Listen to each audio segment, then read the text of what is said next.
जो high court के जज हैं वो क्या लोक सेवक के दायरे में आते हैं, क्या लोकपाल जो है उन पर जो शिकायत आए उसकी जांच कर सकता है, ये बड़ा मुद्दा यहाँ पर सुप्रीम कोर्ट में आया है। और सुप्रीम कोर्ट ने स्पेशल बेंच बनाई है, सो मोटो लिया है और 3 जजेस की स्पेशल बेंच ने लोकपाल का जो 27 जनवरी का फैसला था उस पर रोक लगा दी है, नोटिस भी जारी किया और कहा है कि ये बहुत परेशानी वाला है और न्यायपालिका की जो स्वतंत्रता है, आज़ादी है, उसके लिए एक अहम मामला है। 18 मार्च को अगली सुनवाई होगी। हमारे साथ इलाहाबाद हाई कोर्ट के रिटायर्ड जज जस्टिस सुधीर सक्सेना है। सर, इस जो सुप्रीम कोर्ट ने जो कदम उठाया इसको आप किस तरह देखते हैं? देखिए, पहले तो मैं आपको लीगल पोजीशन बता दूं।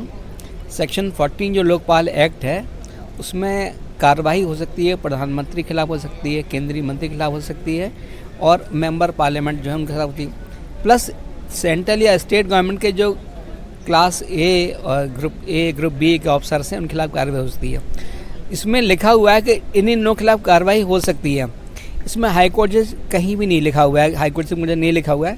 अब अगर ये कहते हैं कि हम ग्रुप ए क्लास ए में इनको मानते हैं हाई कोर्ट जज को, then they are not employees. ये होल्ड हो चुका है कि ये हाई कोर्ट जज सुप्रीम कोर्ट जो संवैधानिक पद धारण करते हैं ये किसी के एम्प्लॉय नहीं है। इन्हें कोई ऑर्डर नहीं करता कि ऐसा ऑर्डर करो या ऐसे ना करो हमारे लिए, तो इसलिए ये डेफिनेशन में कवर नहीं है। तो सेक्शन 14 बड़ा क्लियर है इस मामले में कि हाई कोर्ट जज सुप्रीम कोर्ट जज पे अप्लाई नहीं करेगा। ये तो लीगल बात हुई।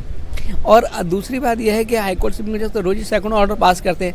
अगर इसमें इंक्वायरी शुरू हो जाएगी, मान ली लोकपाल ने कांग्रेस ले लिया और ऑर्डर कर दिया कि सीबीआई इसमें इंक्वायरी करेगी, यानी कि इंक्वायरी विंग इनका अपना विंग है, जो सीबीसी भेज दिया तो हम उनको जवाब देते रहेंगे, सारे जज उनको जवाब देते रहेंगे, वो घर बैठे रहेंगे, सीबीआई इंस्पेक्टर घर बैठा रहेगा।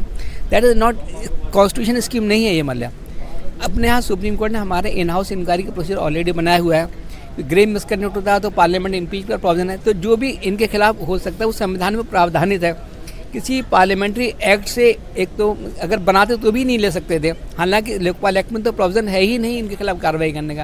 तो ये ऑर्डर जो सुप्रीम कोर्ट ने स्टे किया है बहुत सेम्यानुकूल है, उचित है और ये बधाई के बात है कि उन्होंने टाइम से मतलब बहुत बड़ी बीमारी को होने से रोक लिया ना। ये आप देख रहे हैं कि एक लगातार एक एफर्ट हो रहा है जुडिशरी को कहीं ना कहीं से प्रेशर में लेने का। मतलब तो मेरा ख्याल है कि सुप्रीम कोर्ट जज की हाई कोर्ट जज सुप्रीम कोर्ट जज की इंडिपेंडेंस बरकरार रखने के लिए ये एक्शन बहुत ज़रूरी था। सर, दूसरी बात, अभी कुछ दिन पहले वाइस प्रेसिडेंट साहब ने भी कहा है कि जो हाई कोर्ट के जज हैं उनके खिलाफ कार्रवाई सिर्फ हम कर सकते हैं।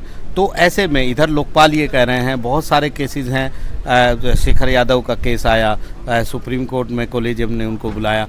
तो ये तमाम चीज़ें हैं, ये जो घटनाएं हैं, अगर हम संविधान की नज़र से देखें तो संविधान ने बहुत सारी शक्तियां हाई कोर्ट के जज को भी दी हैं, बहुत सारे अधिकार भी दिए हैं और बहुत सारी छूट भी दी है।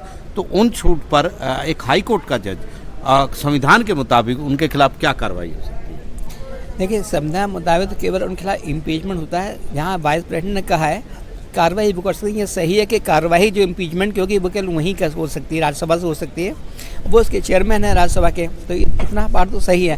लेकिन किसी और एजेंसी किसी और अथॉरिटी को कार्रवाई करने का अधिकार नहीं है।